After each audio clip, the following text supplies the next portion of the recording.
नमस्कार, स्वागत है आपका जरा हटके में।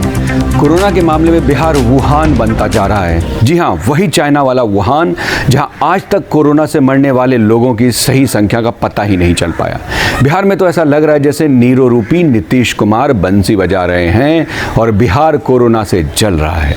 दावे तो बड़े बड़े किए जा रहे हैं, लेकिन इसमें सच्चाई आपको यहाँ की जनता ही बताएगी, और सच्चाई ऐसी कि आपका कलेजा मुंह को आ जाएगा। खुद सुनिए यहाँ की जनता के साथ कोरोना के नाम पर क्या क्या हो रहा है। जो धरती पर पटना में नरक है वो मौजूद है एनएमसीएच। जैसे रोटी को पेपर में लपेटा जाता है सर, वैसे वहाँ सिर्फ बॉडी को लपेटने का काम हो रहा है, रैप करने का काम हो रहा है सर। 24 घंटा अपने पिताजी का बॉडी लेकर इस रोड पर रात में 2 बजे मैं भागा हूँ सर इधर उधर।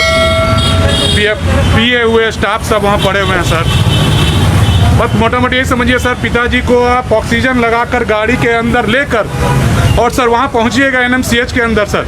और जितने ये हॉस्पिटल है ना सर, जितने भी हॉस्पिटल, वो सिर्फ अपना जान छुड़ाने के लिए refer to NMCH, refer to IMC, covid, lungs है प्रॉब्लम, ये है सांस लेने प्रॉब्लम, कुछ भी लिखकर सर सिर्फ अपना जान छुड़ा रहे हैं और वहाँ भेज दे रहे हैं सर। और उस नरक में जहाँ पर सर, बस मोटा मोटी एक ही लाइन बोलूँगा सर कि अपने पिताजी को आप ऑक्सीजन लगाकर सर वहाँ गाड़ी खड़ा कीजिएगा और सामने जो डॉक्टर सब बैठे हुए सर, पता नहीं सर आखिरी पोजीशन के पेशेंट के लिए उसके लिए कितना गवर्नमेंट ने बनाया है लिखने का, तो सर लिखते जाएंगे बिल्कुल। उनको अंत में आप जीजा भी बोलेंगे ना सर कि जीजा जी सर देख लीजिए आखिरी हो रहा है, सिलेंडर डाउन हो रहा है सर, खत्म हो रहा है। ड्राइवर एम्बुलेंस का रिक्वेस्ट करेगा सर, एम्बुलेंस खत्म हो रहा है सर, गैस खत्म हो रहा है, ऑक्सीजन खत्म हो रहा है सर। नहीं सुनेंगे सर। रात में 7 बजे मैं पेशेंट लेके पहुंचा, पारस वाला 2 मिनट में मार दिया मेरे बाप को। 2 मिनट के अंदर पारस वाले ने मार केस कर लेता नहीं और बिल्कुल कोविड का मुहर क्यों लगा देता है सर? जब साला तुम सीरियस पेशेंट को, क्रीमी पेशेंट ही, मालदार पार्टी ही चाहते हो पेशेंट के अंदर घुसाना, तो कम से कम कोविड का मुहर तो मत लगाओ। बिना मतलब में नरक में भेज दिया सर। वहां पर जबरदस्ती 15,000 रुपया वहां एम्बुलेंस वाले में लिख लिए, सिर्फ पारस टू सरगम कुआं 15,000 रुपये रात में। वहां जाने पर सर 2.5 घंटा तक जीजा भी बोलने पर नहीं देखते हैं सर। बिल्कुल अंत में सर 3 घंटा, 3.5 घंटा बाद मरे वो बॉडी को आके बोलते हैं आपके पिताजी नहीं रहे, पिताजी चले गए। उसके बाद बॉडी को रैप कराने के लिए वहां पर सर डोम जैसे वहां पर जो काम करते हैं पी के सर इतना टूल है, हेल्थ मैनेजर गायब है, वो गायब है। कल डीएम रवि जी का कल वहां पर वो ये था, परसों रात में बॉडी लेके घूमते रहे वहां पास घाट में सर। वो लोग पी के इतना नाटक किए हमसे अंत में कि नहीं छुएंगे, बॉडी को रैप ठीक से नहीं किया है।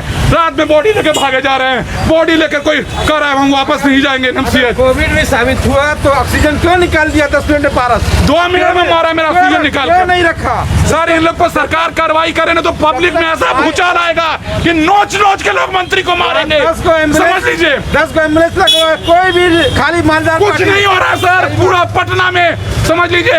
और लाश सर, लाश को गवर्नमेंट लकड़ी दे रहा है, पेट्रोल डाल के बम की तरह उड़ा रहा है लाश। फोटो देखिएगा सर। सुना आपने, जनता त्राहिमाम कर रही है और मुख्यमंत्री की हर घोषणा कागजों तक सीमित रह जाती है। सूबे का आलम यह है कि जनता हाहाकार कर रही है, फिर भी सरकार सब ठीक है के फार्मूले पर है। एक तरफ जहां सुशासन बाबू केंद्र सरकार से जांच किट की मांग महीनों से कर रहे हैं, जो शायद बिहार सरकार के पास अभी तक नहीं पहुंचा है, लेकिन दूसरी तरफ बिहार के स्वास्थ्य मंत्री श्री मंगल पांडे कह रहे हैं हमारे यहाँ जांच किट की कोई कमी नहीं है। टेस्टिंग किट्स की कमी किसी ने नहीं था। एक भी दिन ऐसा नहीं हुआ कि टेस्टिंग किट के कारण कोई जांच रुक गया था, ऐसा क्यों नहीं? सुना आपने, टेस्टिंग किट की कमी किसी भी दिन नहीं थी और कोई भी ऐसा दिन नहीं रहा जब टेस्टिंग किट के कारण जांच रुकी हो। वाह मंत्री जी वाह। फिर ये क्या है, कोरोना की जांच करवाने के लिए इतनी मारामारी क्यों?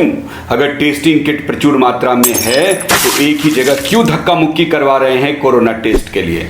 कहाँ गई सोशल डिस्टेंसिंग? नहीं, इनको बोल रहे हैं भीड़ यहाँ देखो, यही डिस्टेंस पालन यही करवा रहा है, यही डिस्टेंस पालन होगा। अस्पताल प्रशासन ऐसे काम करेगा, खाली वादा बड़का सिविल सर्जन का, पदाधिकारी का, सबका देंगे। ऐसा लगता है कि सुशासन बाबू और भाजपा के बीच कुछ तनातनी चल रही है। इसका खामियाजा प्रदेश की जनता भुगत रही है। लग रहा है जैसे सरकार के पास आपदा प्रबंधन का कोई अनुभव ही नहीं है। जनता सड़क पर है। स्वास्थ्य मंत्री आंखें मूंद सब कुछ अनदेखा कर बैठे हैं। कोविड स्पेशल वाले एनएमसीएच और पटना एम्स की हालत पिछले वीडियो में हम दिखा चुके हैं, जहां गृह विभाग के अंडर सेक्रेटरी एम्स के बाहर सड़क पर इसलिए तड़प तड़प कर मर जाते हैं क्योंकि अस्पताल उन्हें बेड नहीं देता है। अमूमन ये तस्वीर राजधानी के साथ और भी कई जगहों में अभी भी है।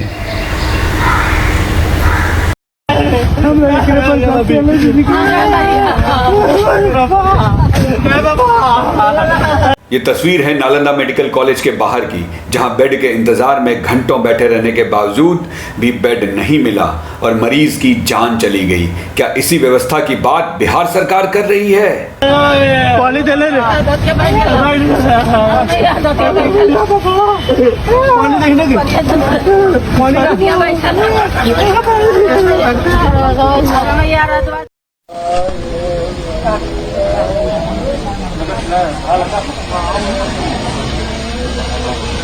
अब देखिए रोहतास जिले का हाल, जहां डॉक्टर साहब ठेले पर ही मरीज का इलाज कर रहे हैं। यह है बिहार के स्वास्थ्य सेवाओं का आलम।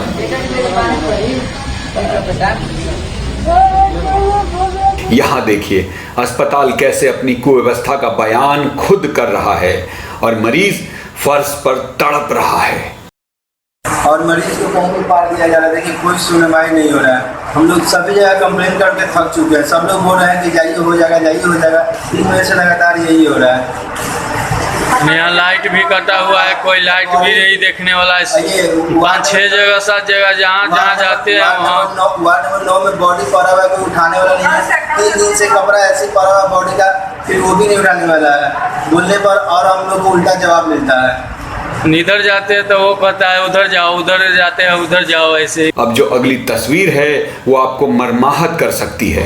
ये बिहार के एक अस्पताल की है, जहां एक मरीज की मौत हो जाती है और उसे खुद परिजन अकेले ही ऑटो में ले जाने की कोशिश कर रहा है शव को अंतिम संस्कार के लिए, और अस्पताल कर्मी तमाशा देख रहे हैं।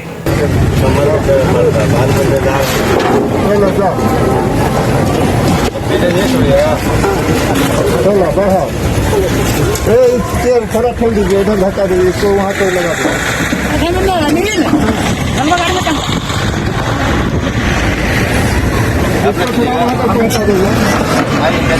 क्या हुआ है, क्या हुआ है आपके साथ? सर क्या करें, सुबह 5 बजे सुबह से मेरे पापा जी डेथ कर गए हैं कोरोना से, और एसडीओ मंत्री सब जितना है थाना प्रभारी सभी के यहाँ कॉल कर करके थक गया है सर। लाश बदबू देने लगा है। खुद से हम अपना पीपी किट पहने हैं। हाँ। और अपने पिताजी को, बस 2 भाई हैं।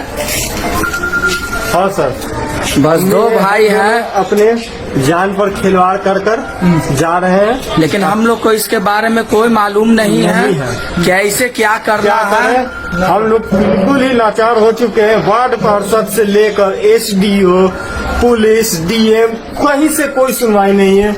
न मेरे घर का सैनिटाइज करवाया जा रहा है, न किसी प्रकार का कोई सुनवाई नहीं। हम लोग बिहार वो जगह है जहां अपने नवजात शिशु को मां ट्रे में लेके जाती है, बाप कंधे पर ऑक्सीजन उठाता है। ये वो जगह है जहां अपने इलाज के लिए आपको खुद ऑक्सीजन लेकर आना होता है, क्योंकि जान आपको अपनी प्यारी है, घर वाले आपके अनाथ होंगे, इसलिए खुद टूटती हुई सांसों को बचाने के लिए ऑक्सीजन लेकर चलिए। यह है सुशासन बाबू के आत्मनिर्भर बनने का फार्मूला। सोचिए उस माँ बाप पर क्या गुजर रही होगी जो हॉस्पिटल में अपने बच्चे की जान बचाने के लिए इस तरह से भटक रहे थे।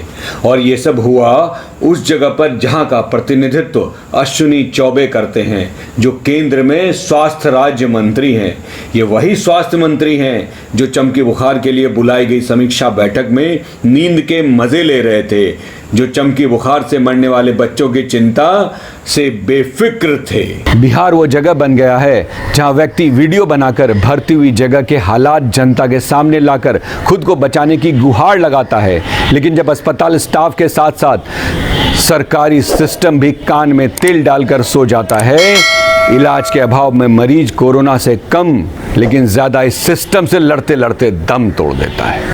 मैं बेतिया कोविड हॉस्पिटल से बोल रहा हूँ। यहाँ मेरा इलाज कल से शुरू हुआ है, लेकिन ढंग से कोई ना देखने आता है, ना ही कोई इंजेक्शन वगैरह लगाने आता है, ना ही नेबुलाइजेशन करने कोई आता है, तो ना 50 बार चिल्लाओ तो कोई आता है, नहीं तो वो भी नहीं आता है। कोई व्यवस्था ही नहीं है। सरकार कहती है कि यहाँ सारी व्यवस्था है, लेकिन यहाँ कोई व्यवस्था नहीं है। ये बेतिया कोविड हॉस्पिटल का है, ये हाल है। रात में कुत्ते चलते रहते हैं। ये हैं नरेंद्र नाथ बर्णवाल। ये कोविड पॉजिटिव थे और बेतिया अस्पताल की देखरेख में आइसोलेशन सेंटर में भर्ती थे। अस्पताल की बद इंतज़ामी का वीडियो इन्होंने शेयर किया, लेकिन फिर भी इनकी सुनवाई नहीं हुई। बेचारे इलाज के अभाव में दुनिया छोड़कर चले गए। क्या आपको पता है बिहार के सरकारी अस्पतालों की हालत क्या है? यहाँ सीरियस मरीज अगर अस्पताल जाता है तो उसका मरना निश्चित है। सुशासन बाबू, क्या ऐसे ही हम विकासशील से विकसित की तरफ जा रहे हैं और आप जनता को 15 सालों का विकास गिना रहे हैं? यही विकास है जो आज सड़कों पर जनता मरती दिख रही है, लेकिन सत्ताधारी पार्टी के प्रवक्ता और मंत्री बिहार सरकार के तारीफों की पुल बांध रही है। इस महामारी के दौर में सरकार के बेहतरीन काम करने का दावा कर रही है और दूसरी तरफ सैनफोर्ड यूनिवर्सिटी ने अपने एक रिसर्च के बाद ये जानकारी दी कि बिहार सरकार लोगों के सामने सही डाटा नहीं रख रही। मतलब सरकार डाटा के साथ हेरा फेरी कर रही है और बिहार की जनता के सामने गलत तस्वीर पेश कर रही है। अब आपको एक और बात बताता हूं जिससे सरकार की मंशा पर सीधा सवाल उठता है। केंद्र सरकार ने कोरोना संकट को देखते हुए आत्मनिर्भर भारत के तहत गरीबों को बांटने के लिए करीब 86,000 मीट्रिक टन अनाज बिहार सरकार को मई महीने में भेजा था। अब मैं जो कहने जा रहा हूं आप उसे सुनकर चौंक जाएंगे। जी हां, आज 2 महीने के बाद बिहार सरकार सिर्फ 1842 मीट्रिक टन यानी कि भेजे गए कुल अनाज का 2% ही बांट पाई है। आखिर क्यों सरकार गरीबों तक अनाज नहीं पहुंचा रही है? इसके सड़ने का क्यों इंतजार कर रही है या दलालों के ब्लैक मार्केटिंग का वेट कर रही है? अब आप ही बिहार सरकार के मंत्रियों और पार्टी प्रवक्ताओं के दावों की सच्चाई देख लीजिए। आखिर इनसे सवाल कौन करेगा? कहां गई मीडिया, कहां गया विपक्ष जो हर बार सवाल उठाता है? आखिर क्यों अनाज नहीं बट रहे हैं? अब आगे देखिए, 15 साल का और भी विकास। 12.5 करोड़ आबादी पर मात्र 250 वेंटिलेटर सरकारी अस्पताल में हैं। मई 2020 में जारी एक रिपोर्ट के मुताबिक सूबे के 38 जिलों में 28 जिलों के पास वेंटिलेटर हैं ही नहीं। प्रदेश के आबादी के मुताबिक 17,685 लोगों पर इलाज के लिए बस एक डॉक्टर मौजूद है। नीति आयोग द्वारा जारी हेल्थ इंडेक्स के मुताबिक बिहार 21 राज्यों के लिस्ट में 19वें स्थान पर है। अब आप सोचिए कि गंभीर स्थिति में आपकी मौत इन अस्पतालों में निश्चित है। यहाँ मैं एक और बात बताता चलूँ कि जनता के स्वास्थ्य पर खर्च करने के लिए इनके पास पैसा नहीं है, लेकिन नीतीश कुमार के प्रचार के लिए, इनकी ब्रांडिंग के लिए जदयू 484 करोड़ रुपए 2015 से अब तक खर्च कर चुकी है। अब आप ही सोचिए कि पार्टी की मंशा अगर साफ होती तो इन पैसों से कितने अस्पतालों का निर्माण हो जाता, कितने वेंटिलेटर आ जाते। चलते चलते एक और बात आपके साथ शेयर करना चाहता हूं कि मेरे गुरुदेव राजमोहन ठाकुर सर, जो करीब 3 दिनों पहले जिनकी मृत्यु हो गई, मुझे समझ नहीं आ रहा है कि मैं मौत का दोष किसे दूं। मैं सरकारी सिस्टम को दोष दूं या फिर अस्पतालों को दोष दूं, क्योंकि सर टाइफाइड से पीड़ित थे और बिहार के कटिहार ज़िले में वो दर बदर हर एक अस्पताल को खटखटाते रहे कि उनका इलाज हो जाए, लेकिन क्योंकि वो टाइफाइड था, उनको बुखार था, किसी अस्पताल ने उन्हें एडमिट नहीं किया और फाइनली वो स्वर्ग सिधार गए। अब ये हाल, अगर ये सिर्फ एक जगह का हाल नहीं है, ये पूरे प्रदेश का हाल है। प्रदेश में हर एक व्यक्ति, बहुत सारे व्यक्ति इन चीज़ों को झेल रहे हैं। इसलिए तैयार रहिएगा, चुनाव आने वाले हैं। अपने प्रतिनिधि के लिए सवाल तैयार रखिए, यूं ही उन्हें माफ़ मत कीजिए।